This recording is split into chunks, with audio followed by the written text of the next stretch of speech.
Bragança está em festa. Durante o fim de semana da Feira das Cantarinhas, a cidade convive também com o Prevenir e Educar por uma Floresta Verde. Hoje, os alunos, que durante 2 dias estiveram a explorar medidas de prevenção e educação por uma Floresta Verde, estão na Praça Camões. São repórteres por um dia. Há postos de vigia da Rede Nacional deste concelho? Como é que tu te chamas? Carolina. Carolina, efetivamente, no concelho de Bragança temos vários postos de vigia da Rede Nacional de Postos de Vigia. Temos um na Serra da Nogueira, junto ao Santuário da Nossa Senhora da Serra. Temos outro na Serra de Montezinho, que é o ponto mais alto aqui do nosso concelho. Depois temos outro em Deilão, que faz estes 3 postos de vigia que eu te disse, fazem parte do concelho de Bragança. Depois, em termos distritais, numa zona mais ampla, temos mais. Então, pode contar alguma história que o tenha marcado na sua atividade de guarda florestal? No momento não me recordo nenhuma no âmbito da floresta, não é? Agora, no âmbito de caça e pesca, tenho várias histórias, tenho vários casos, desde caçadores furtivos, pescadores furtivos, sei lá, coisas que nos aconteceram, carros que nos fugiram quando andam na caça furtiva. Na pesca é uma coisa que também é frequente, muitas das vezes os pescadores também fugirem. Carolina Pires entrevista ao GNR António Moraes e o guarda florestal José Afonso. Ser guarda florestal vai para além de cuidar da floresta, como percebemos pela resposta dada a esta pequena entrevistadora. Durante a passagem do projeto pelas escolas, Cristina Montes, adjunta da diretora da Escola Básica e Secundária Miguel Torga, refere que o Prevenir e Educar por uma Floresta Verde se trata de um projeto com importância pedagógica, reforçando que este é um exemplo de como deveria ser a aprendizagem do século XXI. A nosso ver, é totalmente pedagógica, porque vai ao encontro exatamente de tudo aquilo que é pretendido no ensino atual, que infelizmente não conseguimos aplicar todos os dias em todas as aulas. Mas isto é que é uma aula ativa, uma aula para o século XXI, com a interação direta com todos os meios técnicos possíveis. Os conhecimentos ficam lá mais facilmente, assim, desta maneira? Ficam, eles têm a noção que estão a aprender fazendo, e portanto não há melhor aprendizagem do que essa.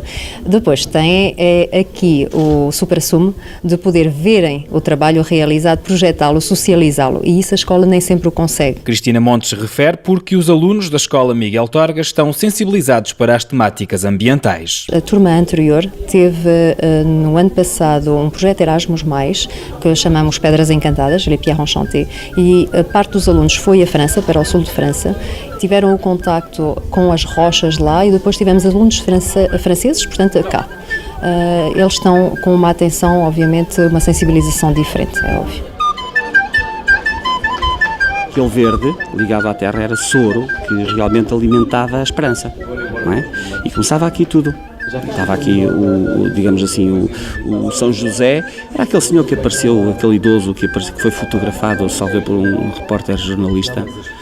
A expressão dele, pronto, era aquela, vinha uma senhora assustada, a Maria era a única que estava com a criança ao colo, que simbolizava o nascimento de uma criança, digamos assim, também por analogia o nascimento do menino Jesus, digamos assim, e que, pronto, era a esperança na reabilitação. Carlos Fernandes é o subdiretor do agrupamento de escolas Emílio Garcia, em Bragança. Fala-nos na entrada da escola, ao lado da maqueta de grandes dimensões que os alunos de artes criaram no Natal. Era um presépio queimado, uma paisagem depois do fogo que lembra os incêndios do ano passado no centro do país. Para nós é de uma extrema importância, desde logo porque temos preocupações ambientalistas, não é? E achamos que é um tema muito pertinente e nós, enquanto educadores, tentamos incutir nos nossos alunos hábitos civicamente responsáveis neste aspecto. E depois, no nosso projeto educativo, temos também inscrita a parte da educação sustentável e educação familiar, digamos assim, para hábitos verdes, digamos assim, por isso muito importante mesmo. Uma temática muito trazida para dentro das 4 paredes da escola. O Prevenir e Educar por uma Floresta Verde faz este domingo uma caminhada pedagógica na Serra da Nogueira, onde existe uma das maiores manchas de carvalho negral da Europa, a maior do país. Isto é uma área Rede Natura. É a área de Rede Natura Montezinho Nogueira, é ZPE e sítio de importância comunitária. Explicar na sequência disso que existem diferentes tipos de floresta. Exatamente.